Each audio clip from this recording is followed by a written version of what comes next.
Good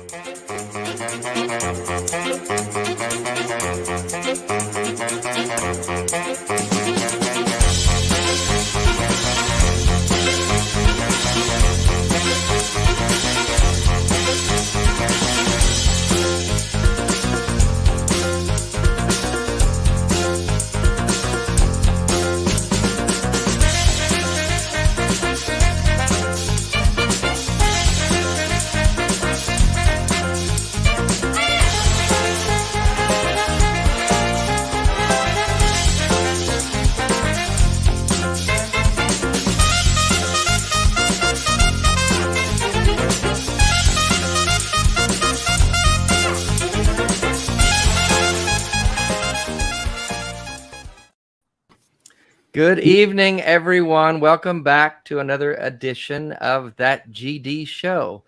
That stands for Genevieve and Dave, or you could say That Goddamn Show. Let's just get that right out of the way here.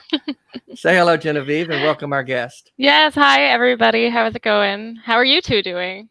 And hello, Frank Schaeffer. Glad to have you with us. Hello, and you're on the West Coast right now. Unusual for you. It is, and it's a really oddity for me. Thank you, Greg Markowski, for that super chat. He says we have the best guests on YouTube. I'm not going to argue with you. I think we do. Mm-hmm. Yeah, coming at you from Los Angeles today, 4 o'clock in the afternoon, and it's really weird because it feels like the middle of the day, and I don't know what to do. But Frank, I want you to say hello to my co-host in French, because you just told me how that sounds so lovely. There we go. Bonsoir, Genevieve. Bonsoir. Ça But Bonsoir. Genevieve, and then what? How were you saying it? va? Genevieve was a popular one that I Genevieve, heard. and then yeah. Dave has another way. What's your Genevieve? Mine's Genevieve, just okay. mine's just But hasn't anybody come up with a kind of an American-sounding nickname that shortens it up? Like my wife is Regina, and then she's Jeannie to everybody. So do you have a nickname? I get a lot of Jens and Gs. I'm Yeah, fine with Jen. anything. I'm fine with anything but Jenny. Yeah, okay. And everything else is on the table. I just shorten it up to G. Hey, G is what I used to say. Yeah. Hey, I got cookies. Thank you for that super chat. Carpe Frank, my motto for Dying Out Loud has been Carpe the fucking diem. So Okay, if you we'll go with that. you feel like dropping some F-bombs, feel free. Anything goes on this show. It's R-rated. And Genevieve, it's a call-in show. Remind people how to call us in tonight. Yes, you can call 217-375-9933. We've got lines open, so yeah. Ask questions. Ask away. Yes, please call in. I think this conversation is going to prompt more than the usual number of questions. So please feel free. If you've got, I know a lot of you ask questions or make comments in the chat, which is fine. But if you really want to explore a question with Frank and want a nuanced conversation, then just pick up the phone and call us. We love that. And that's what we're here for. Also, I invite you to like and subscribe if you haven't already. And if you feel so inclined, we would appreciate your Patreon support. It helps us do the things we're doing. And I'm just itching to get at this, Frank. I've got such a long history with you, not personally.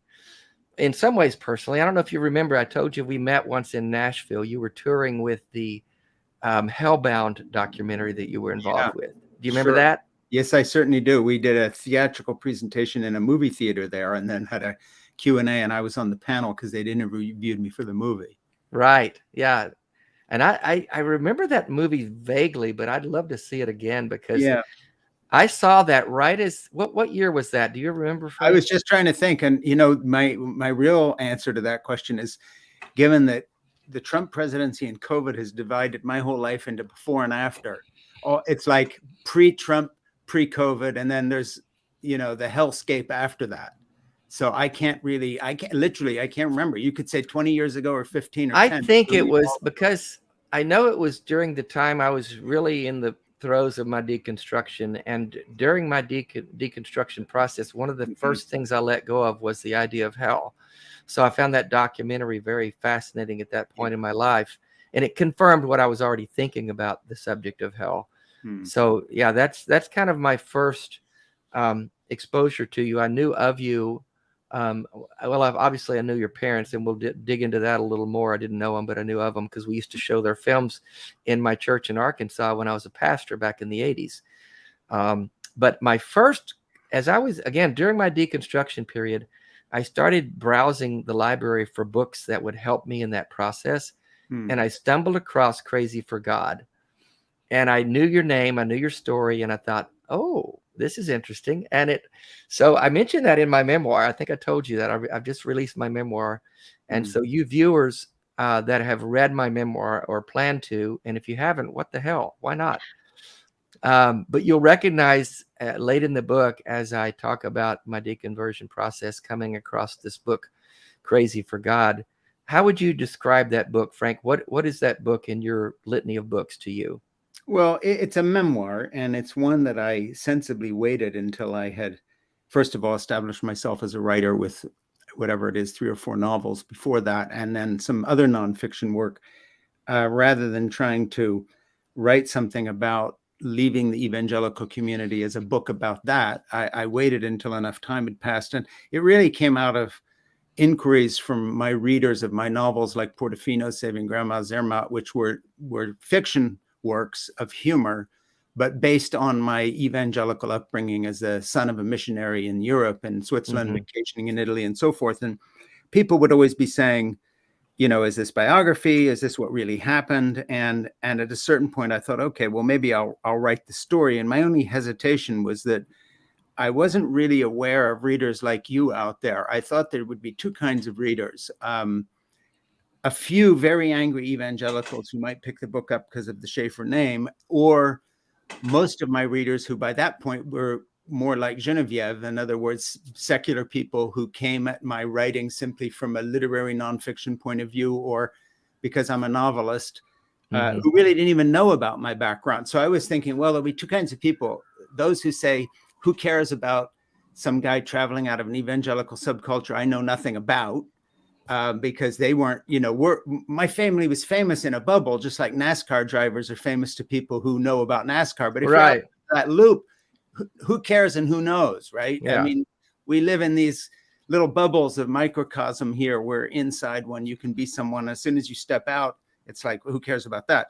So I hesitated. I thought, well, first of all, my secular readers aren't going to care, and I don't have any evangelical readers left. What I forgot was that there was a bunch of people like you, Dave, who had taken a very similar journey. Yeah. So I was expecting a shitload of reaction, of denunciation from people who were evangelical, and or why have you bothered telling us this story? And it never happened. What happened instead was I heard from people like you, Dave, who were saying, well, actually, you think you're telling your story. You've really told mine. Yeah, totally. And then from secular readers who were saying, rather gratifyingly, this is a really great book. It reads like a novel. Thank you for the story. I've never understood you people before. You people, right. Yeah. And then I just have to add a footnote to this question, because it's a good one. I thought when Crazy for God came out, that essentially, okay, I've told this story. At some point, Hillary Clinton will be president. We're moving on. Right. This is all old history. I'm glad I got it out on the table for people like Dave, because it's helped him out, and others have enjoyed the book as a book. And, it's sold well, and it's been used in a lot of history of religion departments. But, this is the past.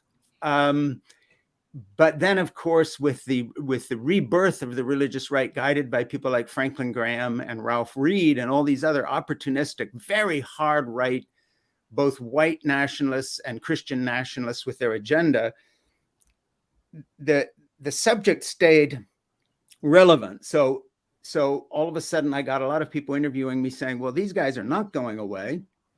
You're kind of the missing link that is going to explain how it went from evangelicals who voted Republican and Democrat in the 50s and 60s. They were not particularly politicized.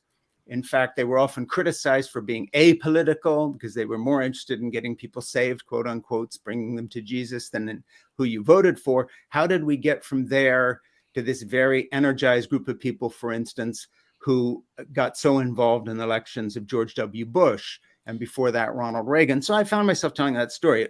Fast forward, of course, you know where this is going. Yeah. What I never pictured was that in 2016, we'd wake up one morning with 83% of white evangelicals having voted for a New York con artist. I mean, I'm not being facetious. That's No. what he is. And everybody in New 100%. York knows he is. Yeah. And that I would be getting calls from Rachel Maddow saying, would you please get on TV for a few minutes with us and explain who the hell these 83% are and why they would possibly vote for this woman abusing, adulterer, credibly accused person with a rape accusation, who talks about grabbing women, molesting people, brags on it.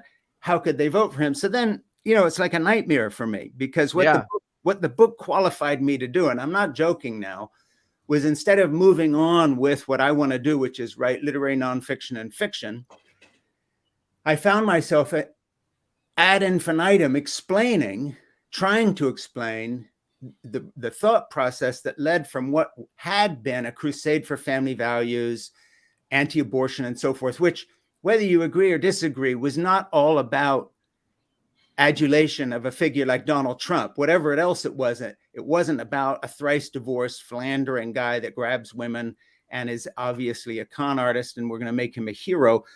If you had fast forwarded from what we were talking about in the 70s and 80s, sort of a decline to a secular humanistic culture, we have to return to family values, you could have thought of Anita Bryant or maybe one of the Bush family, but you never would have pictured Donald Trump as leading that movement. So then it's like a nightmare, because from the time he enters the race all the way through his presidency, and then after that, the storming of the Capitol and the rest, I find myself doing media interviews trying to explain two things: why, with or without Vladimir Putin in the picture, he would have become president because of the evangelical vote, A, and how on earth can these people, who used to be my people, be voting for this guy?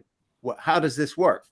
So instead of being able to put Crazy for God, which I don't know, 15 years old or something, Dave? Yeah, about that. Yeah, I have not been able to move on from that book. I've written other things and I've done all sorts of stuff, but this keeps coming back like a nightmare, as in, if I was writing the book now, there'd have to be 2 or 3 more chapters that would take it from where it was 15 years ago to the present day, where you've got 70% of evangelicals believing the election was stolen, that Trump is still president, that Biden is working for some sort of QAnon conspiracy of child molesters, and it's just gone into the ozone layer. So now it's gone from something I used to be able to explain to essentially an episode of The Twilight Zone. And my whole family is still caught up with the name in it, and I'm called on to explain the inexplicable. And so it's a crazy story, and who knows whether it'll ever just sort of run dry. I'm pushing 70. I'm going to be 70 next August, so I'm guessing the religious right is going to outlive me by a lot, because I would have thought 15 years ago it was fading away. Well, it hasn't faded away. It's become totally militant, and it's a white nationalist / Christian nationalist movement now. It's not even an evangelical movement any longer. It's a purely political movement on the very hard right.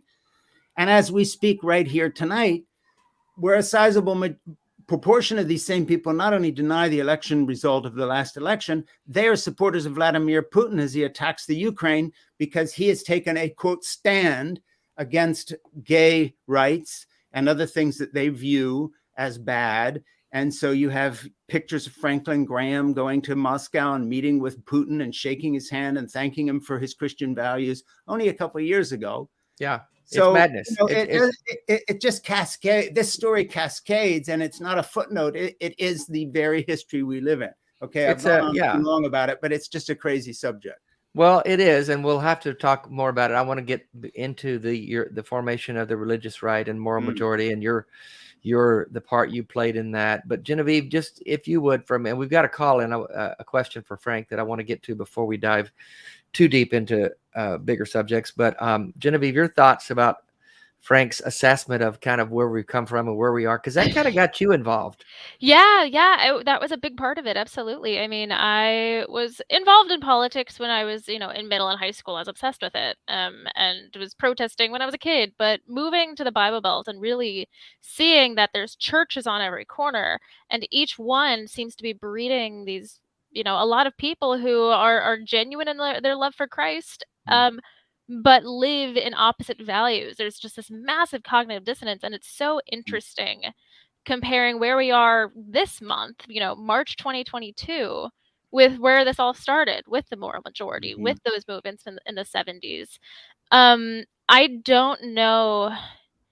I I don't think I ever could have bet, even in 2016 when Trump won and I cried. I don't think I ever thought it would get this bad, but Mm. it's so interesting that this started sort of, during the height of the Cold War, and the reason why we have some of this, like, anti-democratic, baby drinking, Congress, QAnon, whatever, like, a lot of that rhetoric just goes back to the Red Scare and Yes. and us, demonizing communism, and yet Mhm. here we are with these same people who will say that Joe Biden is like a socialist lizard man drinking baby's blood, but they think Putin's great. Yeah. And I'm sorry. What is this timeline? It is absolutely Twilight Zone Hey, for Yeah, me. I know you're. it's a mind fuck. I'm interested in something. I know a little more about Dave, but Genevieve, you've had an interesting journey yourself, and you talk about where you're at now is kind of from an atheist position. But I'm just curious for me, and I know you're supposed to be interviewing me, but let me interview you for a second. Please go right ahead. It's all What's good. your journey? And in other words, you're talking about still love Christ and so forth. You have the lingo down. Did you come out of a religious sort of background, or did you come out of a secular family? Just tell me a little more Yeah. about yourself. I came out of an entirely secular family. Mm. My father moved to the United States from Asia when he was 5, and he moved to Georgia and got a really bad taste for Southern Baptists. They were Mm. not so kind to the foreign kid who moved to town. So I grew up in a very secular household, no religion whatsoever.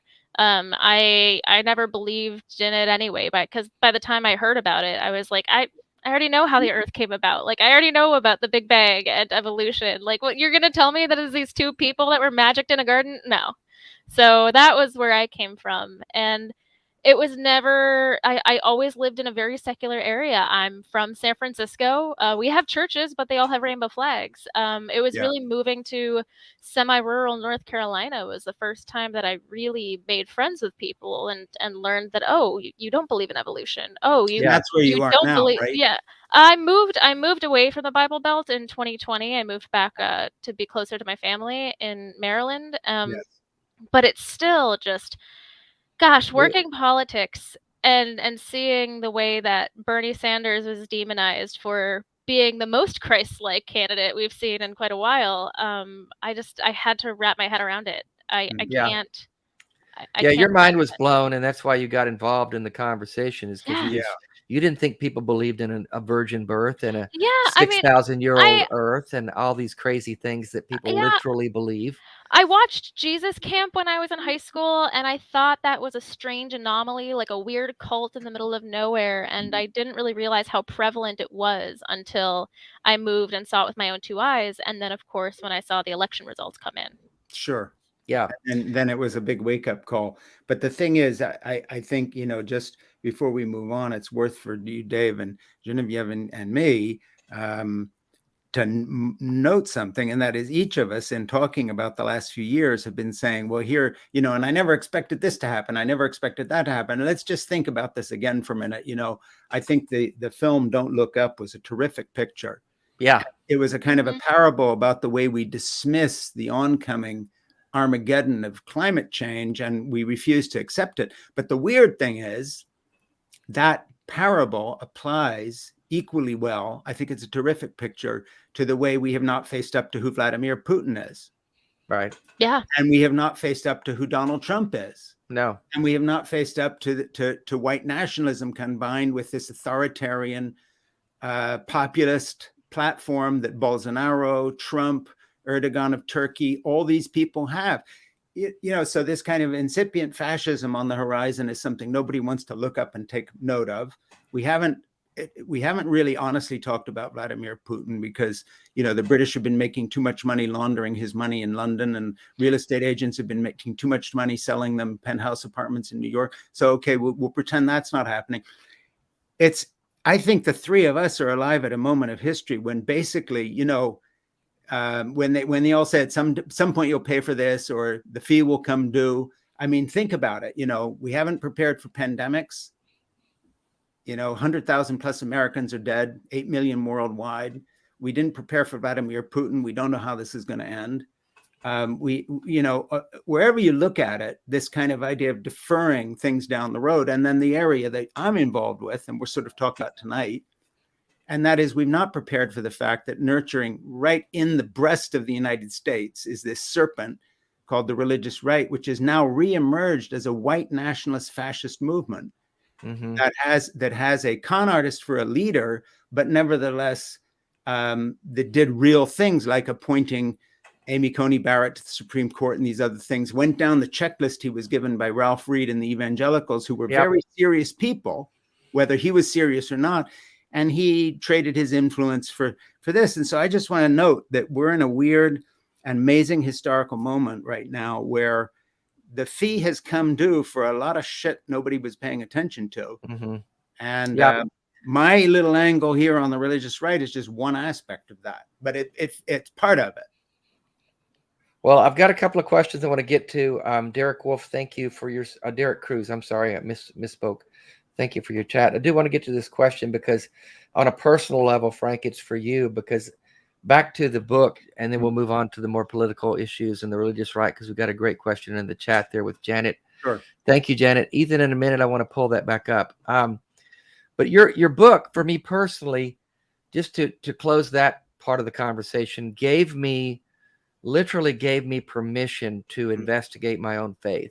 I thought if Frank, growing up in evangelical royalty household, which Francis and Edith Schaeffer were, if you could question that to the degree that you pretty much left evangelicalism behind, then you know what? If he can do it, I can do it. And it really started. It was kind of one of the first books I got a hold of, and it kind of allowed me to give myself permission to really dig deep into what I believed and why. Yeah. And then I came out of that process full-blown atheist a couple of years later. But this question is from Gabe in British Columbia, and Frank, and he'll ask it, buddy. Did you find it easier to convert to orthodoxy or atheism? So now is he going to re-ask the question, or are you asking for him? No, I'm bringing it on. So Gabe, you're on with Genevieve, and Frank. Genevieve. I said it wrong. Let's just stick with the French. Genevieve. Hey, Gabe, are you on? I am on. Okay. Talk to all of you. Yeah. Welcome to the show. What did you want to ask Frank? Yeah, well, interesting. I mean, Frank was very influential to me as a Protestant who converted to Orthodoxy in his book Dancing Alone. And then, of course, years later, much like I guess all of us, we reconverted to atheism or to lack of faith, and and probably much like all of you too, minus Frank. I had no faith until I was a teenager, and there was that conversion experience as well. All of them being difficult, and so I was just curious for Frank what he found the most, kind of difficult, the most rockiest road. Sure. Was it the conversion into Orthodoxy, or was it the conversion out of faith altogether? Well, that's a good question. And I'm sorry, I didn't hear your first name properly. Dave, what was Gabe?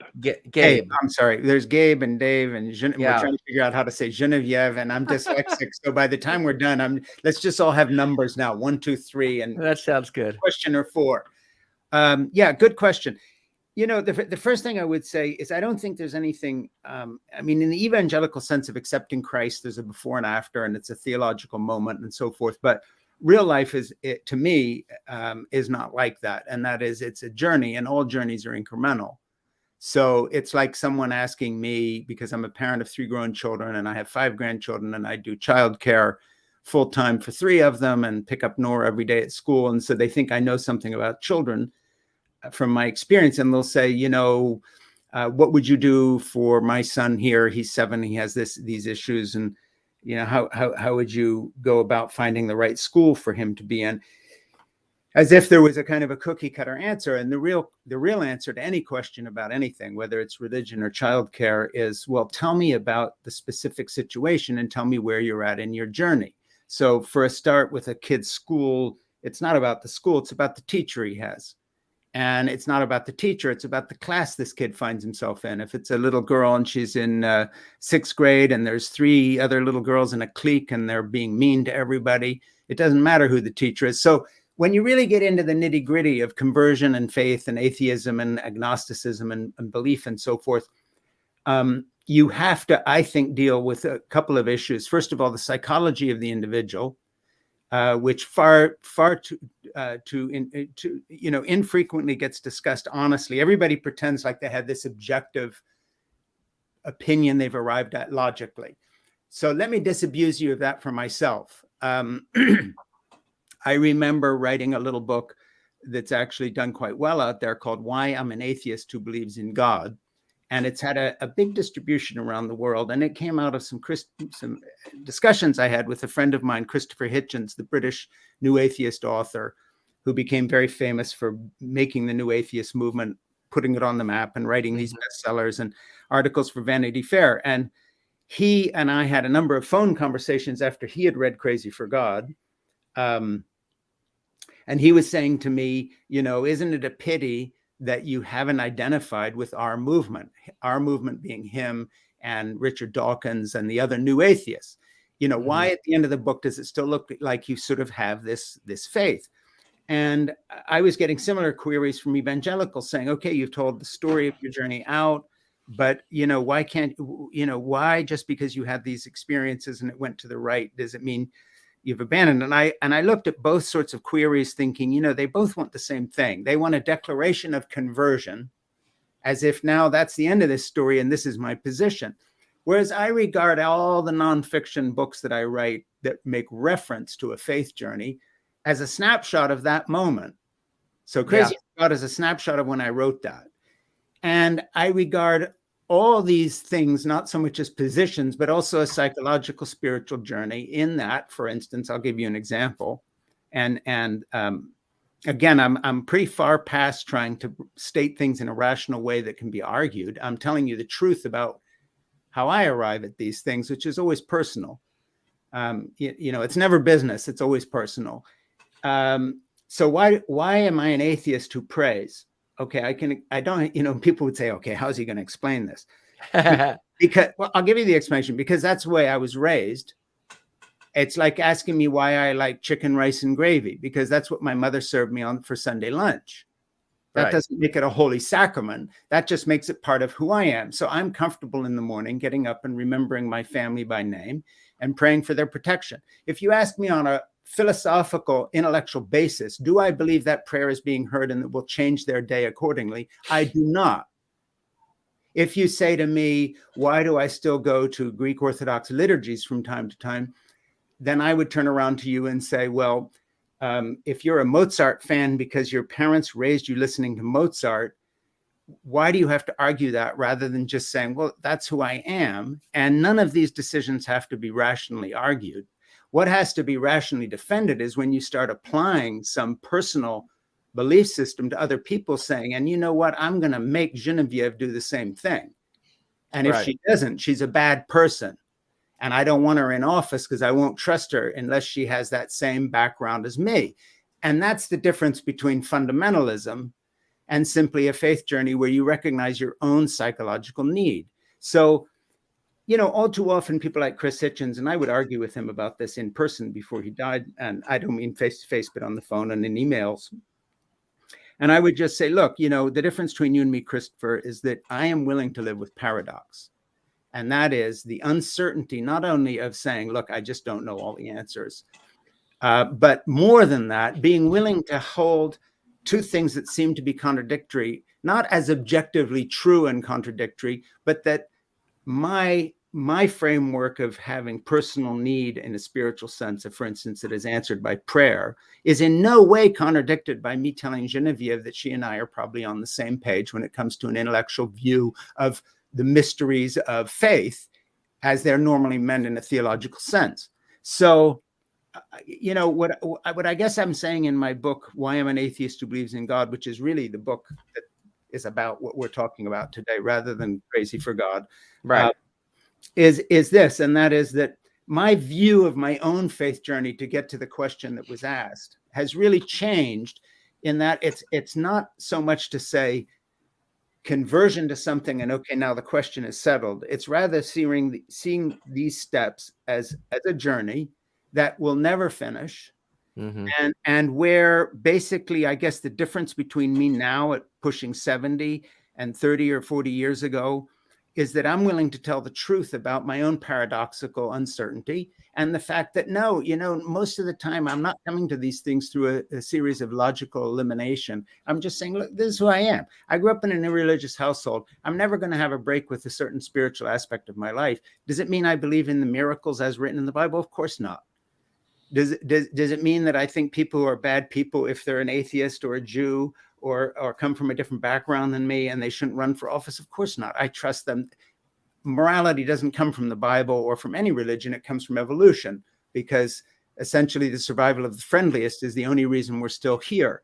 And so the only reason Genevieve and Dave and me are talking tonight is someone in our background was a caregiver, and it had nothing to do with reading the teachings of Jesus Christ and being nice to people. It's that no human communities ever survived without caregiving, sharing, and reciprocity. And later, these things were codified by both religion and politics and all the rules and regulations and taboos we have, because we always look for an organizing principle, which is also an evolutionary fact. So I have no problem in seeing that all these things happen simultaneously, but that I can have a vivid faith journey within that fluctuates. Mm-hmm. And so, to me, it isn't a question of saying, well, these are a series of conversions. I think it's far more, these are a series of steps in a journey where psychologically I'm battling against an evangelical fundamentalist background that, as I've put in my new book, which we can talk about in a little bit, Fall in Love, Have Children, Stay Put, Save the Planet, Be Happy. I said I was basically raised to be an asshole by divine right. Because I was told that as a male, I should dominate females and children, that was my God-given role. In other words, all the worst testosterone bullying tendencies that males are born with anyway, to one degree or another, instead of someone coming to me and saying, that aspect of being a male of the species, you really ought to work against it, because you're going to have a much better life if your wife turns out to be a partner and friend, rather than this subservient person. What you were told when you were a kid about how your father is in charge and dominates, this actually is not going to be good for you. You'll be much happier if you go differently at it. Yeah. But when I said an asshole by divine right, I'm saying that everything that was my most natural proclivity that you would regret most by trying to build a relationship was encouraged. Rather than discouraged. Basically, bullying's good if it's put in service of making sure women obey men, because that's how God intends it. So the journey that I've come out of has two parts, and then we'll finish with this. But one is affirming the things that you discover along the way that are true and beautiful and last. And the other is really a journey away and a reckoning with things that you were completely told wrong, but have damaged you. And I don't pretend I'm not damaged. So that it's been a lifelong struggle to not be an asshole by divine right. Mm-hmm. Because I was raised from my mother's need to be one. Yeah. And that doesn't even get into personal issues of anger and temper that have other parts to them as well. So there's a lot going on here. So for me, it's a psychological journey.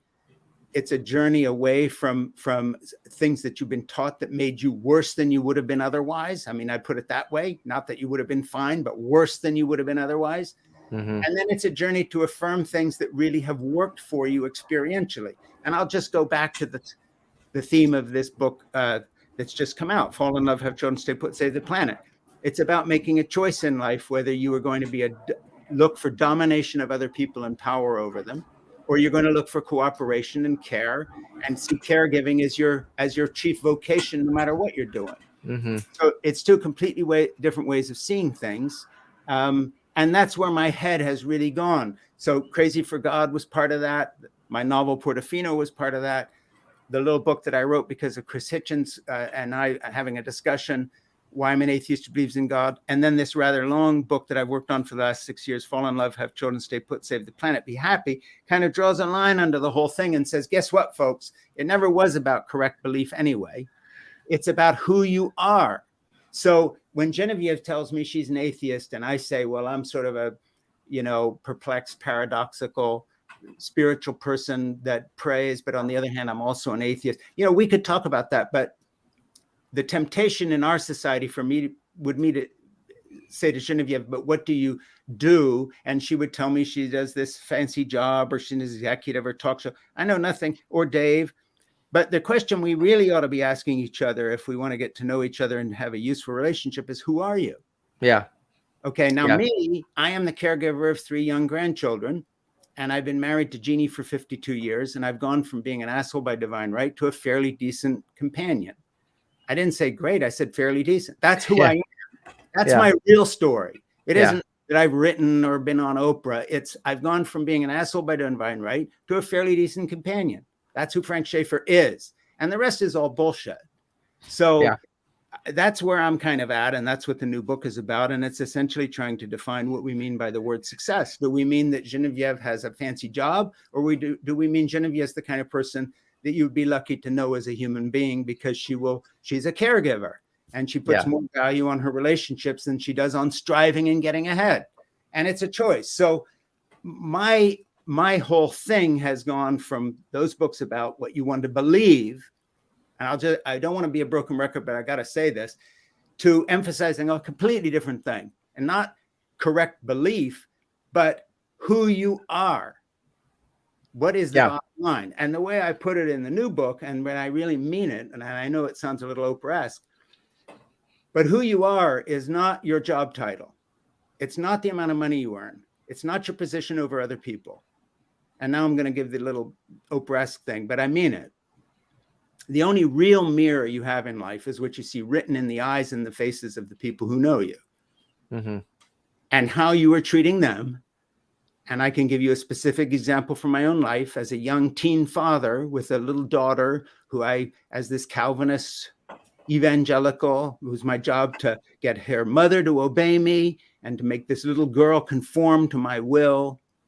And what I saw written on her face a lot of the time was either fear or a kind of a mute respect when she was little. And fortunately, we got beyond that. What I see written on the face of Nora when I pick her up at school every day, my youngest grandchild, who's 7, is literal joy and unconditional love and happiness, not because I'm the greatest person in the world, but I'm not trying to dominate her anymore. So what I see reflected in her face is another version of me. Just like I look in the mirror now and I got this old face and it's getting spots and wrinkles on it because I'm getting old. It's a different version of me. Well, what I see reflected in Nora's face is not what I saw reflected in my daughter's face 45, 50 years ago. You've grown and you've changed and you've learned. And that's what we're all trying to do, is be better. That is the journey that's important, not what we believe. It's who we are. And that, by the way, to get really heavy again, is the whole problem with Donald Trump. It was never about how much money he had. It's that he is the world's biggest jerk. He's a total asshole. He treats people horribly. He always has. He didn't pay his workers. He's a real scumbag. That's the problem with him. It wasn't that his politics are different than mine. It's that he is a man of no integrity. He's an awful human being. So let's talk about those values in my book rather than what we all believe and dot the I's and cross the T's and how can you say and be an atheist or all this crap. Well, that was a long answer to a short question, Gabe. Did that kind of satisfy your curiosity about Frank's conversion experiences? And more. Absolutely. Frank's known for giving long answers to short questions, and I love it. But thank you for calling, Gabe. I appreciate your interaction with the show. Call again sometime, and keep reading Frank's books. Keep up the great work. Thank you, buddy. We've put your links to your books in the chat, Frank. I know that they put Crazy for God up there. I want to get to this question here because I know that's kind of the heart and soul of the conversation I wanted us to spend the most time on tonight because of where this country is right now. But Janet Morecraft, thank you for your super chat. How do we break the hold of this destructive national Christian movement? I'm so disturbed by it. Now, before you answer, I want us to save some time here to thank you, Kyber Wolf, to delve into your history with this subject, and Dodge Caskill, thank you as well. You guys, some great, generous people here tonight. And Kim Possible, her normal 666 donation. The Antichrist is among us. because I know you've got a long history with the religious right and the Mm. moral majority and all of the, and you know, we blame you for where we are, Frank, because All you my started fault. this shit, man. It's all my fault. But Janet is kind of bringing us to the end before the beginning, and I guess we need to discuss it, because here we find ourselves with evangelicalism surging again toward a Christian theocracy, which is, as you've said many times in many interviews, is exactly what they want, and I don't see them stopping anywhere short of that. Yeah. How do you respond to Janet's question here, Frank? Well, rephrase it so I get the question. How do we break the hold of this destructive national Christian movement? Yeah, well, I mean, we don't. We outlast it. And the thing is, demographically speaking, it's not a growing movement. It's very much to attach to an older cohort. There are younger people coming through Liberty University and these other kinds of places, the evangelical school movement and so forth. But the fact of the matter is, the country has moved in a different direction. And you can see that with the acceptance of gay rights and gay marriage and the poll numbers on these things. You know, the people who voted for Donald Trump are an odd coalition. And when you take the evangelical element out, he's never president. So you could have Putin or you could have this and that. So it's really just an issue of not so much how do we change minds, but how do we politically move past this movement? And all I would say is history has unexpected twists and turns, and this war of Putin and the Ukraine may be one of them, because the gloves are off, the mask drops. You know, Tucker Carlson's on Fox television, and clips of his show are now being shown on state television in Russia at Putin's request, because he backs Putin and he's bad-mouthing the US. You never know what can shake loose people just saying, hey, I'm done with this right-wing Fox News bullshit. You know, I didn't know it was going to go into an area where now I've got to support an anti-American Fox News host who is bad-mouthing our president at a time of war and national cataclysm. There's a lot of people on the right who didn't sign up for that.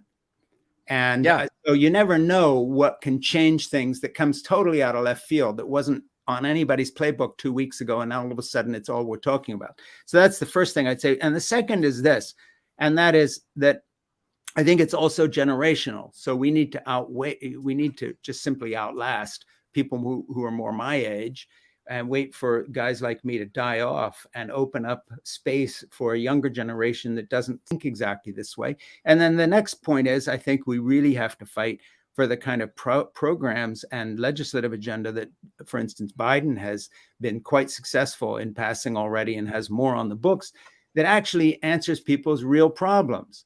And you saw that with some of the payments for children and all the rest of this that came out of the COVID pandemic. So I don't think there's any one silver bullet. Then lastly, of course, and this sounds a little self-serving, but we do have people like me and like you, Dave, who I think tell the truth about these issues, and have written about it. And you know, I would just say to people that if Frank Schaeffer, son of Francis Schaeffer, the guy who directed all the movies that made my dad a household name and put C. Everett Koop in as Surgeon General with Ronald Reagan, you know, that was me as this young hotshot nepotistic sidekick. If I can be sitting here tonight talking about my own journey out of that background, other people can too. And you're another one, Dave. And there's a lot of us. That's a good point. Yeah. When I wrote Crazy for God, I was assuming that I would just get death threats and or secular people who liked it as a book but didn't really get it. Instead, I got a ton of mail from people like you, Dave, and emails. It was early in the email days saying, you've told my story. I never would have foretold that. So I would say, let's not give up on everybody who looks like they would be on the other side of the issues, whether it's a left field thing like Putin, and it suddenly turns them off that he's being defended on Fox News, or if it's their own spiritual journey as they take steps away from maybe the way they were raised, or if it's young people becoming disenchanted as they did at Liberty Baptist. Well, it became Liberty University with Jerry Falwell Jr. and the whole pool boy thing. You don't know what'll happen, but the fact is, let me just put it this way. I know this for certain. The evangelical big time God business is rotten to the core. It is a scam. And everybody who gets close to it gets burned. And they either become totally indoctrinated and subsumed into the system, or they rebel and get out, or just get tired and quit. So in a way, it's a group of people that eats itself. And if you just sort of stand back and let them have at it, you will watch them continually imploding, much as the Trump movement has imploded. It's become smaller. He launches something and it fails. He gets his own, media channel and nobody watches or signs in. I wouldn't get too discouraged. I think there's always luck and there's always being in the right place at the right time. But if we just keep pushing through, I think in the end, we may see this challenge, change. And I think as the evangelical movement becomes very white and nationalistic, Christian nationalism, as we see the repercussions of them rolling back Roe v. Wade, for instance, and the protests that's going to generate across the country, when we see these sort of don't say gay things coming out of places like Florida, I would say the ugly extremism of the religious right will drive people out just as it drove me out, even though I was one of the instigators of it. I got sick of being me. I got sick of being this asshole for Jesus. Who wants to spend their whole life doing that? So I would say don't give up on it. And just assume there are other people sitting there tonight who were true believers 5 minutes ago, and they're having doubts because it's so goddamn ugly. It's hard to stay in it. It's just toxic. Well, I think that's a great point, Frank. There, people like you and me thank you, Will Judy, for your super chat. Appreciate your support. People like you and me who are old and believed that stuff before, and I do want to get to a question Genevieve had for me before we were talking earlier today about what changed your mind, but we're going to ask you that in a minute. That there's always time for change. It's never too late for someone to change their mind. Yeah. And I think your point was great. I just saw today a news in my news feed about the ultra conservative evangelical representative in Texas who introduced a bill banning abortion, where he essentially was promoting in the bill. It said they would be treated like an assault and murder, and could possibly have a death penalty attached to it. I don't know if you saw that or not, but those kinds of bills are so over the top. Do you think that like they're overplaying their hand, and that those kind of outside of any kind of normal rational thinking kind of legislation attempts and rhetoric, do you think that kind of plays in the long run against them in the eyes of the majority of the people that we live among? Sure. I mean, we've seen it in the past history of America. Limbaugh, the great flyer, Limburg overplayed his hand with his anti-Semitism. And right. America did go into the Second World War, and we defeated Nazi Germany. But, if you had checked in with Father Kuglin and Limburg and a bunch of these other people, the Bund, American Bund and all this, there was a point in the mid-1930s when it looked like we could have gone towards the Nazi Party. And if you had been talking to a bunch of intellectuals in New York in the 1920s and early 1930s about their political views, there's a good possibility America could have had its own communist revolution at some point. There were unions going in that direction. So, this country has flirted with extremism. The John Birch Society, Genevieve brought this point up about how the anti-communism is played out into our present tense. Well, I remember the John Birch Society, and they were saying that Eisenhower was a communist and a Soviet client. I mean, we've been there, we've done this, and we haven't survived in the sense that it's always turned out okay. Racism, sexism, these other things have been a constant drumbeat that have had to be pushed and fought in every single generation, homophobia, all the rest of it. That said, I'm an optimist, and I'm an optimist not on the basis of some kind of leap of faith, but I think, the research that I've done in terms of real family values is, that I try to reflect in the book I've written about who we choose to be, that we were talking about a minute before, who you are rather than what you achieve career-wise and so forth. If you look at evolution and you do a little studying, and if you're lucky like me and have some university professor type friends who point you in the right direction for the books to read and the articles and so forth, you very soon find out that the reason, for instance, that Jesus' Sermon on the Mount and the Beatitudes strike a note about how to treat people is not because Jesus came up with something original. It's just the opposite. And by the way, this in no way denigrates the teachings of Jesus, many of whom, which I think are great, or I won't even say the teachings of Jesus, those reputedly to be his teachings, because we don't know what his teachings were. But when you look at evolutionary psychology and neurobiology and all the rest of it, it tells one story. And that is the only reason humans have survived is because of our ability to cooperate with each other. So up through Dawkins' book, The Selfish Gene, when you read popular science, it was always this survival of the fittest stuff. But for the last 25, 30 years, all the science is flipped. And it's all on the side, not of the survival of the fittest. And it's a good phrase, and I use it in my new book, and it's about the survival of the friendliest. And that's another reason why, for instance, in my book, I have a whole chapter on why feminism is better for men so far than it has been for women, in the sense that everywhere you test it in countries that have a more egalitarian society, men live almost as long as women, far less suicide and so on. This has nothing to do with the fact they've all gotten Jesus. It has to do with the fact that when you have this idea of the survival of the fittest and domination of other people, it's actually very bad for you as well.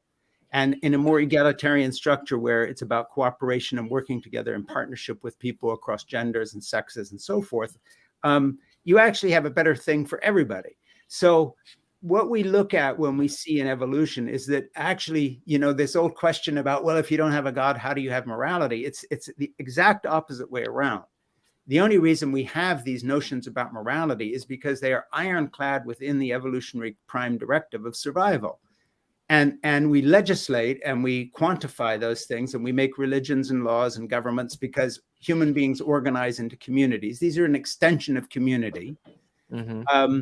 But the only reason we're here, just to put it this way, is that we come out of hunter-gatherer societies that learn to share or die.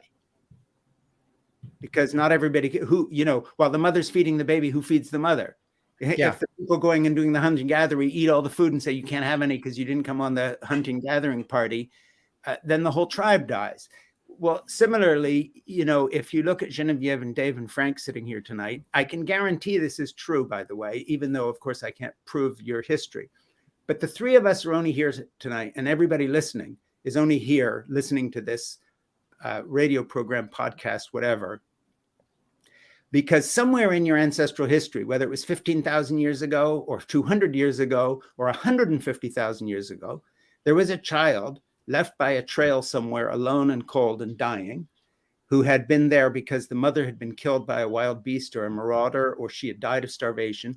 Someone picked that child up, took it back to their camp, and instead of eating the child or enslaving it or raping her or whatever, raised it as their daughter or son, cared for that child as they would for their own. And that's why Genevieve is sitting here tonight. Every single one of us is a survival story in spite of all the odds. So yes, we are rapists, we are marauders, we are killers, we are pillagers, we're domination, we are sexists, we are racist. If that's all we were, not only would we not have this discussion tonight, there would not be one human being left alive on the planet. Because the only reason we survived to the point we got to tonight, where most of us are not those things, is because we actually have a much stronger prime directive than greed and bullying. And it's this: we are male, female, non-binary alike. The most fundamental description of a human being is a nurturer. So tonight, Dave, you are nurturing me. Genevieve is nurturing me because I'm an author with a book called Fall in Love, Have Children, Stay Put, Save the Planet, Be Happy. I want to sell that book because I earn my living as a writer. I want my life to have meaning. And so you're bringing Crazy for God in, I wrote 15 years ago. I want your lives to have meaning. So I'm giving you the best answers I can to these questions. And I'm not being a smartass here. Tonight, Dave and Genevieve are my parents because they're doing what a parent does. Here's what a parent does. You draw a little picture and they don't throw it in the trash. They stick it up on the refrigerator with a magnet. And they say, good job, Frank. That's a really nice little picture. Do some more of that. That's what you're doing tonight. When your listeners support you, and I see that $16, 666 gift, $20 come in, they are actually your parent. They are nurturing you. We are nurturers. That's why. Good point. That's all we are. Everything else is a footnote. So, essentially what's interesting is when you actually study evolutionary psychology and how we got where we are, there's some really wonderful studies by Ruth Feldman in Israel and in Yale and other places where they were doing studies of mothers and how they bond with newborn babies. And they did the saliva thing where they look for the hormone levels and the blood tests and the brain scans. And as a control for that, this was a study that started about 23 years ago that I quote quite a lot in Fall in Love, Have Children.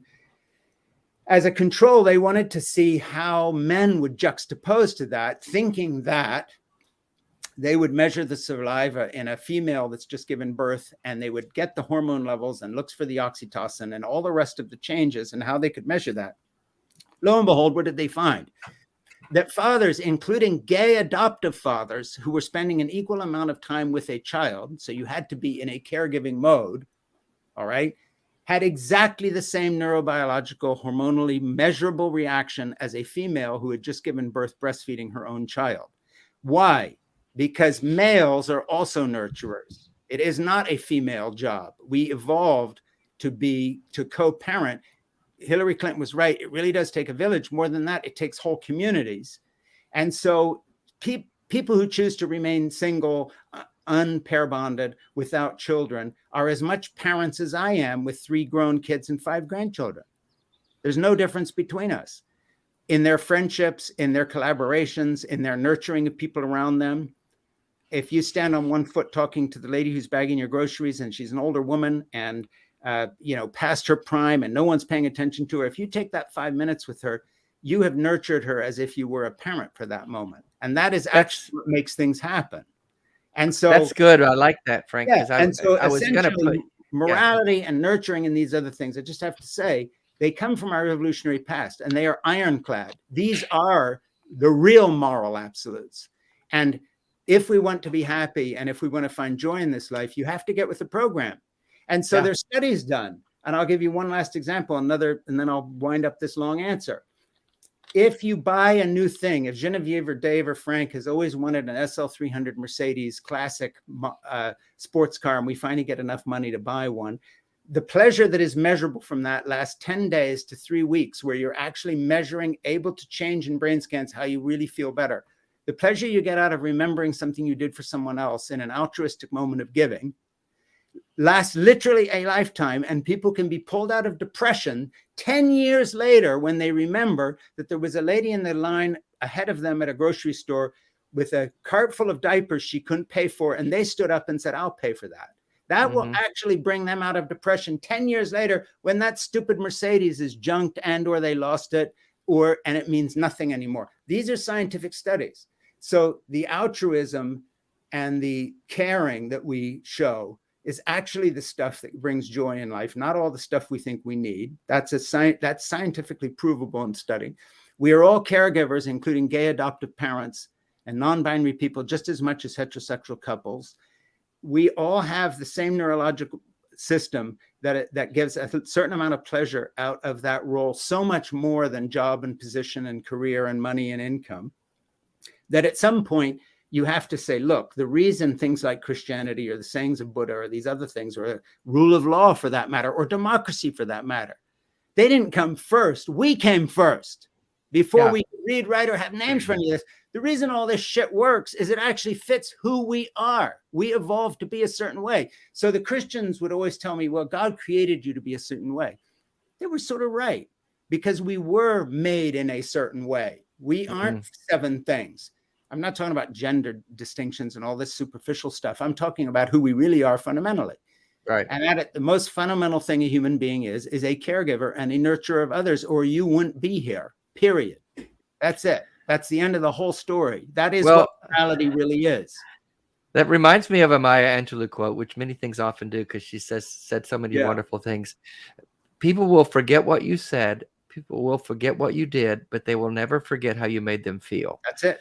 And that's the nurturing element. So in the title of your book, I was going to say, what about people that don't want to have children? And you've already answered that question, because you don't have to have physical children to be a parent. Yes. With this nurturing mindset that you're talking about, you can nurture anyone around you in your life. It's a beautiful illustration of our human connection with each other. I love and that. The point I make in the book, and I talk about it in the book a lot, because I had a lot of people read this book who were not either married or pair bonded or with children or at my stage of life.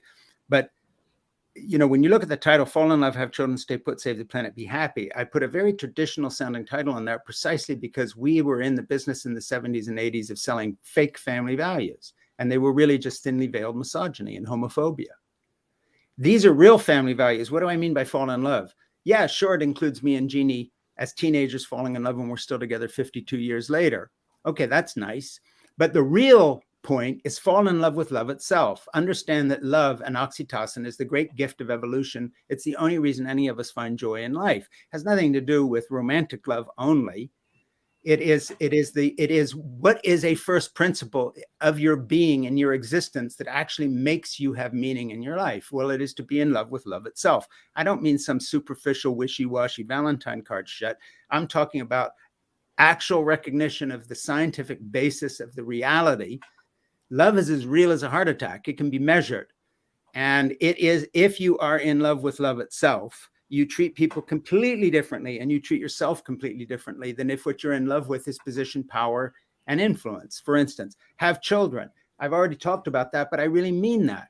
You know, my son Francis is not pair bonded. He's 50 years old. He's been teaching both in high school and also as an adjunct down at at Harvard. And he has all these students who absolutely depend on him for what he does, but more than that, the relationship with the parents and all these other people. Caregivers in my family who take care of people are not all married with children. Every single person who has anyone they've ever run into that has any need whatsoever as a human, you can become their parent in terms of the quality of that relationship. Stay put. This basically stop moving around striving for something better, greener grass on the other side of the fence. It's why we're destroying our planet. We all want more stuff. We all want to go to that next big step. Instead of that, look at the community around you and become rooted within it. It can be a community on the air, like your community here of people who are sending in support for you tonight, or it can be a physical, geographical community. Save the Planet comes naturally, is derived from people who are falling in love with love and our caregivers are having children in the sense of being caregivers of everyone around them, are not wrecking the planet. You know, I'll give you a kind of a visual image. You know, there's a young mother on a beach breastfeeding a baby, and she is involved with that child. Then there's 6 guys going by on jet skis. Who's using up the planet? It isn't the caregiver who is involved in that personal relationship that isn't dependent on a bunch of stuff. It's the consumer. And then be happy or find joy. You know, what my book talks about is this, and that is that if you want to be happy, don't try to be happy. Try to actually care for other people. In other words, give up on this idea of doing 7 more cool things so you'll be happy. And instead of that, figure out what Dave needs, what Genevieve needs, what Frank needs. And if you're in relationships with those people, spend the weekend, help clear out the attic of the house where their mother just died so they don't have to do it by themselves. And the funny thing is you'll walk away from that happier than if the reverse was true and someone was helping you, because giving always makes you happier. And this is not Hallmark greeting card shit. This is the real neuropsychology and biology of the human condition. So what my book, has argued for is that, so weirdly, at the end of this long cycle of life where I've done all this crazy stuff, directed 4 Hollywood movies and made all these documentaries for evangelicals and written some books, some of which have been successful, others total failures, but a big journey. At the end of the day, I can honestly, hand on heart, saying the only time that I find absolute, complete, unquestioning satisfaction with no ands or ifs or buts has been caring for these little grandchildren of mine. So my daughter-in-law can have a good career. My son can work knowing his kids are cared for. And people say to me, well, what are you doing? What are you writing? Well, I'm taking care of my grandchildren now. I tend to turn down a lot of speaking gigs because this is more important to me. And they kind of look like, have you gone crazy? Yeah. Something more worthwhile. And I'm looking at them and, you have totally missed the boat because I wouldn't trade what I'm doing now for $1 billion. I mean, seriously, I don't need my own rocket ship. I don't need $1 trillion.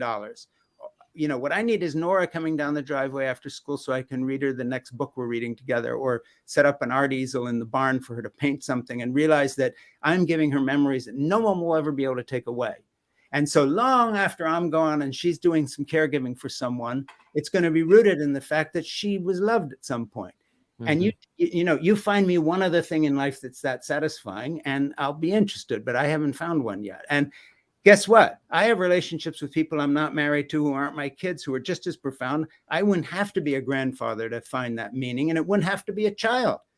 You're right. Yeah. I could be down at the local care center for people who have Alzheimer's, and I could sit there with one of them and hold their hand and try to find a song they still remembered, and I would get exactly the same joy from it, and I would have exactly the same impact on the community. So, you know, it has nothing to do with me being a grandfather per se, like everybody has to be a grandparent. It has to do with priorities. So what I'm arguing for in this book is at the end of a long cycle of other kind of projects, let's really talk about human behavior that leads to actual happiness. And weirdly, counterintuitively, the more you look for happiness, the less you will find it. The more you actually care for others, the happier you will be. And this sounds like some sort of cute little saying. It's not. It's the way the actual world works. And boy, have I learned that in my marriage with my wife. Mm-hmm. And that is, dominating her was not the way to make me happy. You know, people say to me, you know, why do you do the, you know, how do you do things? My friend Aaron Bagwell, who directed this terrific picture on postpartum depression called Year One. Aaron was reading a manuscript of something I was writing, and she'd read this, and she said, you know, the sexiest thing my husband can ever do is unload the dishwasher. And we were laughing about it. So the other day I was unloading my dishwasher, and I yelled upstairs to Jeannie, who knows what Aaron had told us. And I said, hey, Jeannie, I just unloaded the dishwasher. And I paused for a minute. I said, you know, are you inflamed with desire? I yelled. Oh, that's great. Well, But it Genevieve, actually works that way. The funny thing is, if no, you get in a relationship it's and so you want to have true. good sex, unload the fucking dishwasher. Yeah, or vacuum the house or something. Yeah. Serious. I mean, it sounds trivial, but the funny thing is, these little bite-sized pieces are what really makes stuff work. It is actually where we live. It's not the big theories. So I saw this question in the chat, and Genevieve, I want you to frame it to Frank as well in your own way. But you know, we talked earlier today about Frank's story and where he came from with the religious right and the moral majority and all of those things. But what changed? I mean, how did he change? So Genevieve, you know, I know you were curious about it.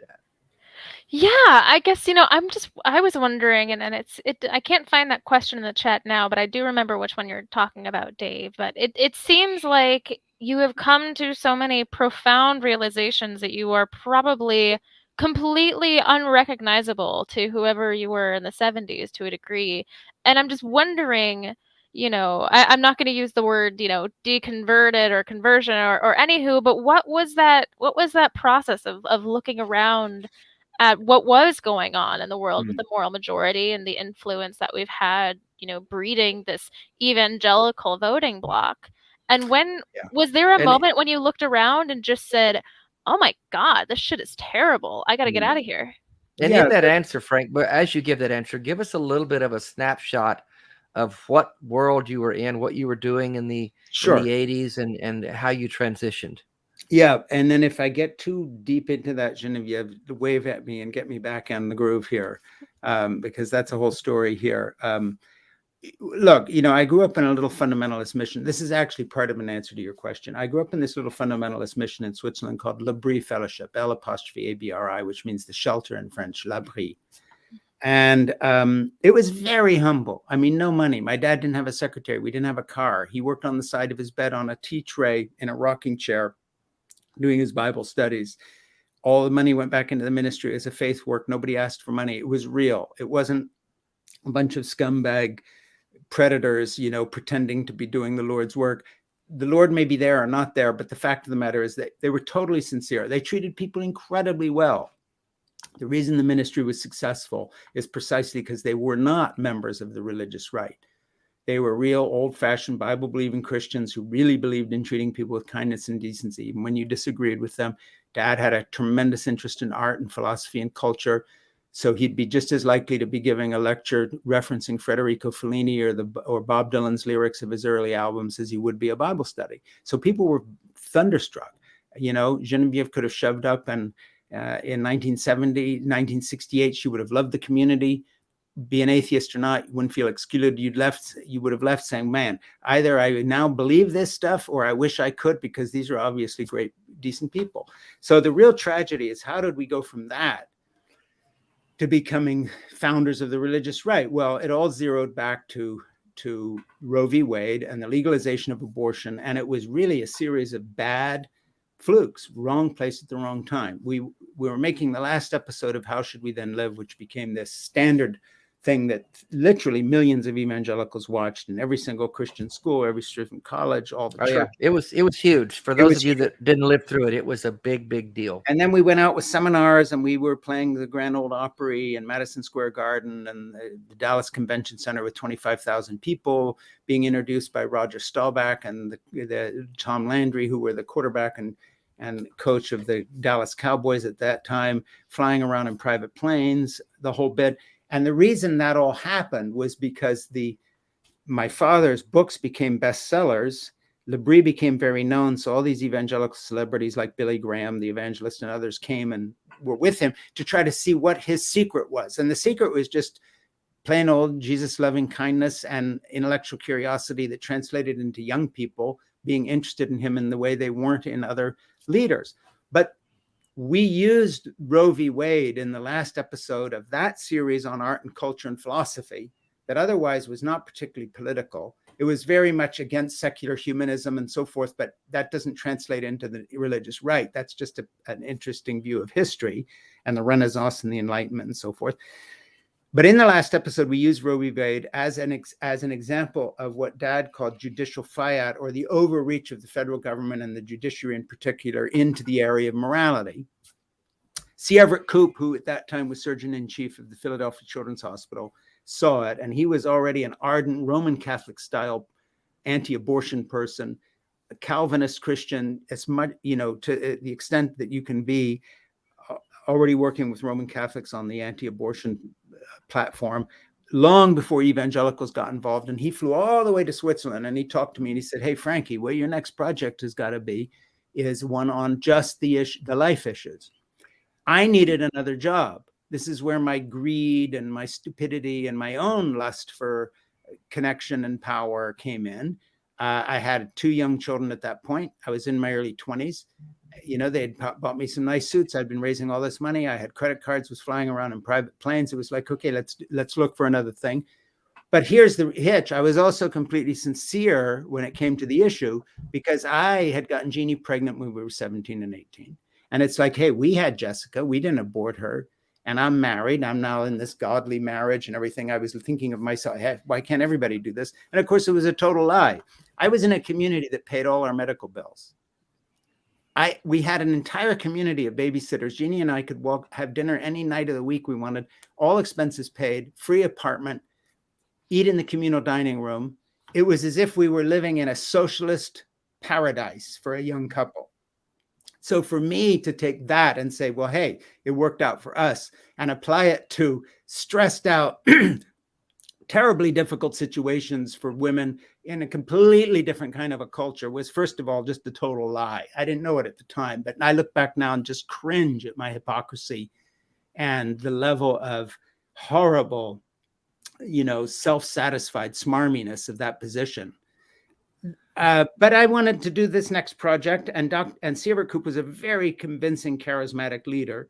And he talked me as a young man into getting my dad to make a whole project. Well, we just thought it was sort of the next thing. We had no idea that Jack Kemp and Ronald Reagan and all these other people would latch on and begin to use this as a wedge issue to build, with Paul Weyrich and all these other right-wing direct mail people, a whole new group of voters of both Roman Catholics and Protestants. And they used it for 2 things. 3 things were used. The Republicans used the pro-life movement to energize evangelicals into things like the moral majority, in the same way they used the anti-homosexual movement, gay bashing, Anita Bryant, all these other things. It was always another piece of red meat to fire up the troops, to get them to vote and to give you money, keep them angry. And that rage machine continues to churn to this day. It's the only reason Fox News has ever existed or been successful. Yeah. And of course, we stumbled into that backward. We never sat down and said, oh, here's a really clever thing to do. But Paul Weyrich and some of the Republican operators knew exactly how to use this. And then, of course, Jerry Falwell got involved, the moral majority. So here I am in my mid-20s in the middle of all this. And then on top of that, you add in another thing. And then I'm going to get to your question, Genevieve. And that was the whole way evangelical empires operate is nepotism anyway. Billy Graham goes to Franklin Graham. Pat Robertson got all his kids involved. Dr. Dobson and Focus on the Family all becomes about his wife and children and third cousin. It's like a Gilbert and Sullivan thing, the whole family. Only evangelical kingdoms in North Korea and the British royal family operate this way. And it's taken as normal. So everybody's looking at me saying he's a good public speaker. The mantle has passed. He's going to continue his work. All right. That leads into Genevieve's question. So what happened? First of all, to go back to the asshole by divine right, had I continued in this direction of being on the road 6 months a year, away from my young wife and my children, come home angry because I hated the people I was working with just on a gut level. Remember, I've been raised in this nice little evangelical community that's not greedy and accepts everybody. And now I'm out there with these homophobic, rabid animals like Jerry Falwell, Pat Robertson, these others. And they were they were blatantly racist in the early days. The whole package. So the first thing that happened, and it's ironic, is that I was going to become one of these leaders, and I started comparing the people I was with to the quality of the Christianity practiced in the little community I was raised in. In other words, my parents weren't thieves. They weren't mean. They weren't homophobic. They weren't racists. My father was performing interracial marriages in the Labrie Chapel in our living room in the 1950s. Okay, and he would have been fine with my sisters marrying, a black man that had come to study from the Sorbonne in Paris or something. It was not an issue. Now, nobody's above all these issues, but I'm seriously saying it wasn't. And the same with in what we called homosexuality in those days. His secretary was a lesbian. She had a woman she was dating right there in Labrie. We sort of knew. It was like, don't ask, don't tell, but nobody was getting kicked out. Right. So the vibe was kind. And so I started just comparing that, thinking, these aren't real Christians. If what we were doing as a Christian ministry, this is one huge scam. They have private jets. My dad didn't even have a secretary or a car. Christian work always had looked like this little humble thing until the last years of my life when Dad became this superstar that I helped him make through the film series and the best-selling books he did. So my first departure wasn't even, I'm out of here. It was totally different. It was, I'm trying to be an actual Christian. And these people are total hypocrites, liars, and thieves. This is literally where Jesus is supposed to come and overturn the money-changing tables in the temple. These people are not Christians. So the beginning of the first thread I tugged from the tapestry that came away in my hand, well, there were two threads. Why the more successful I'm getting, the bigger asshole I'm becoming. I'm treating my wife like shit. I'm becoming a worse father by the day. I'm angry all the time. What the fuck is wrong with me? And what is going on in my life that this is who I'm becoming? And then the second was, what kind of company am I keeping? I'm trying to be a Christian, and I am literally now in a den of thieves, real thieves. I don't mean that hyperbolic, hyperbole. Right. I'm talking about people who steal. Pat Robertson is a thief. Okay, yeah. Oral Roberts and Richard, they were thieves, and they lied and they cheated and stealed, and they padded their accounts. The Falwell family is a family of thieves. Okay, so, and I was seeing it from the inside because I was now being groomed to be one of these guys. So my first thing was an aesthetic rebellion. Who wants to be in this ugly company for the rest of their life? And then the last thing was sort of like, once you started asking those questions, it was like, well, shit. If this is where it all leads on a big level, who are we?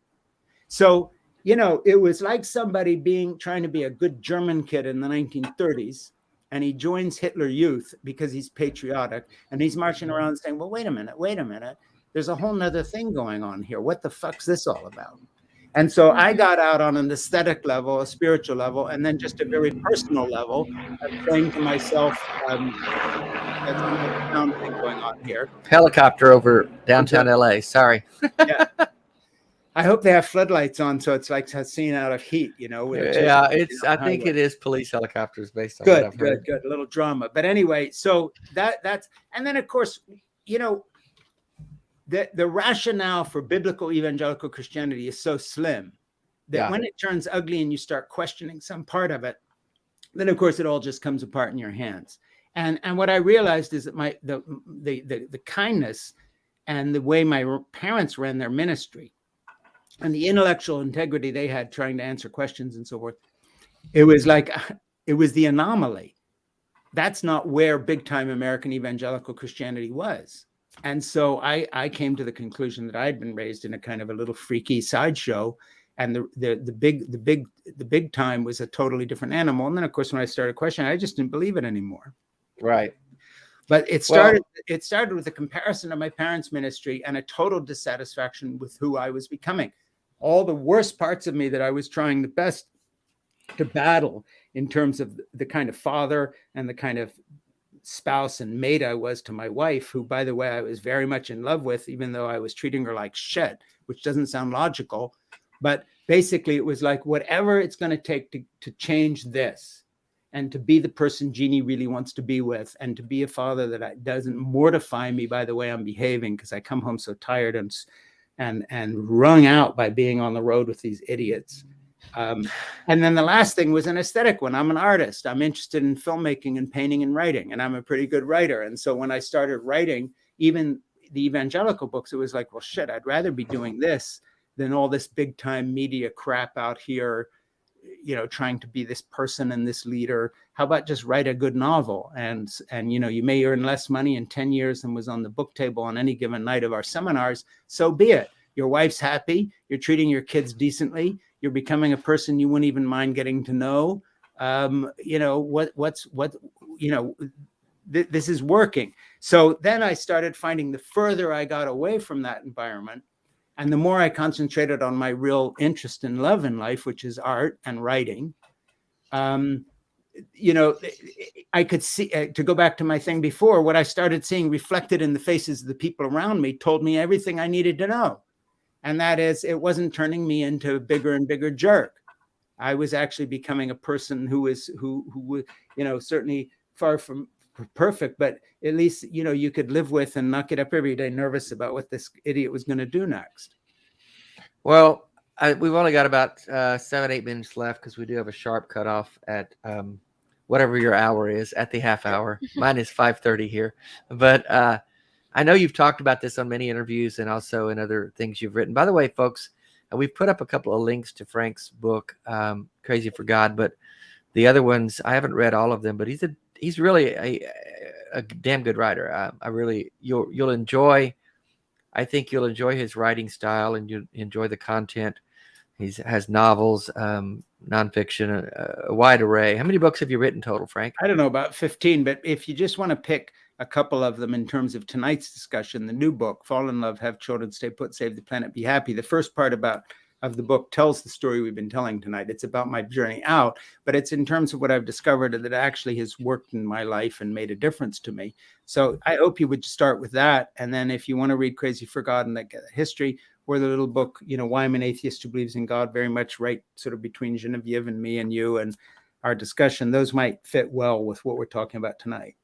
Yes, and there's many interviews with Frank on YouTube. If you just punch it in and look for some of the interviews, a lot of them deal more with the political issues of the religious right and the Christian nationalism that we're facing. Those are some great content there as well.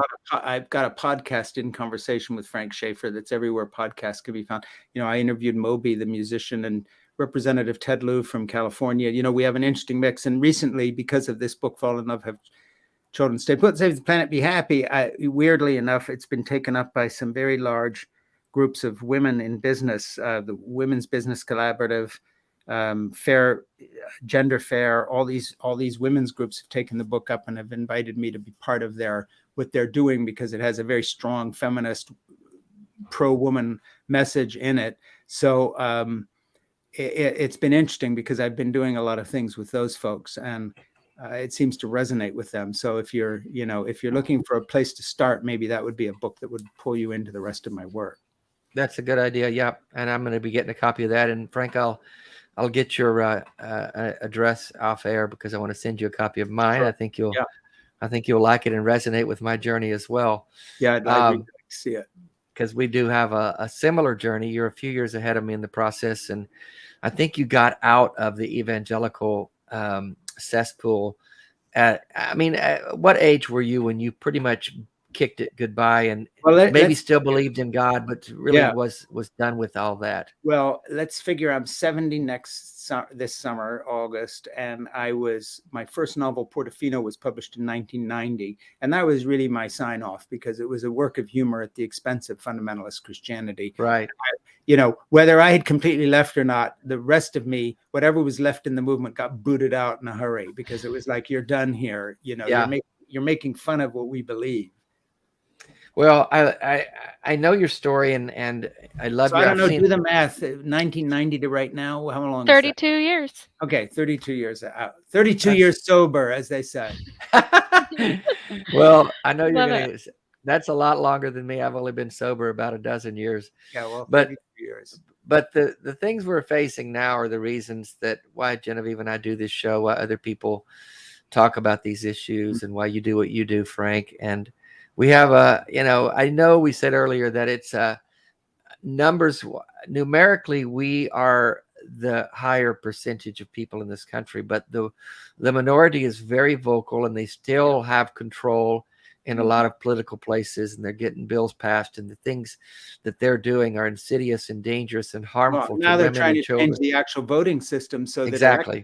they can win when they lose. Yes, and who knows how long it'll be before we have an election that a large number of the people will trust the results of. Mm-hmm. I mean, that whole thing's been cast into question now. Yeah. And so we've got a lot of things to overcome, but I like what you said, Frank, that we're moving in the right direction. We have the numbers in our favor, and those numbers are going to grow. But it's a lot like a wounded dog or someone who's just screaming as their position gets reduced. They get louder and louder as their position gets reduced, and the dog barks the most when he's cornered. And so it's going to take some time. We're going to get there, folks. We just have to keep having these conversations and have to keep saying these things over and over and over again. And I appreciate the work you've done, Frank. Your passion is infectious. I've seen it in the chats. People are loving your passion, and I know that comes from a genuine place of care and concern for individuals and for humanity as a whole. So keep it up, my friend. Well, thank you. And listen, thank you both of you tonight. Genevieve, nice to meet you. I hope we can do this again sometime. Yes, I would love to. Absolutely. I would love that. Yeah, and I can give shorter answers. You just if you're gonna talk to someone who's been through what I've been, talk about something else. I mean, I can tell you in much shorter answers how. Well, the way that you speak, it does seem like you're really painting a picture. So I would never want to interrupt that journey. Yeah, but I'm just saying that you just happen to hit the passion button. I mean, I did that on purpose, Frank. I did it on purpose. I was feeling lazy today, and I thought, you know what? If I ask Frank certain questions, I know he'll just run with it. So yeah, but when you ask someone, when your question basically boils down to how did you help destroy the United States of America, you're going to get a long answer. Yeah, no, I get it, and we're not holding you responsible. We know another Maya Angelou phrase I live by, and I've said this so many times, people are sick of it. Do the best you can do until you know better, and then when you know better, do better. Yeah, and your story is an encapsulation of that. Mine is as well. And the good thing about both of us and many, many people we know is that we're going to keep growing. We're going to keep asking the questions. We're going to stay curious, and we're going to resist. I love a phrase I heard in an interview I watched today or yesterday, and you used the phrase certainty addiction. Yes. And that's the thing we've got to move away from in any sphere, whether you're a Christian or an atheist. As soon as you get certain about something, you're in trouble. So thank you. This idea of conversion that, I've changed now and I'm this or that, and so my problems are solved, rather than looking at the whole thing as an incremental journey. Yeah. Maybe a better way to put it, rather than, because we can be certain about certain things, but not in that sense of exclusionary to all other points of view. That's where we get into trouble. But I think when you start looking at your knowledge, the acquisition of knowledge and wisdom as a journey, you're safe from the idea of, okay, I've arrived, now I have the truth, and anybody outside of that truth is in trouble, because you realize it's an expanding circle. It's exactly right. So that's what we're continue to fight against. We are out of time, folks. Thank you again, Frank. It's been a wonderful, and everyone, thank you. That's our show for tonight.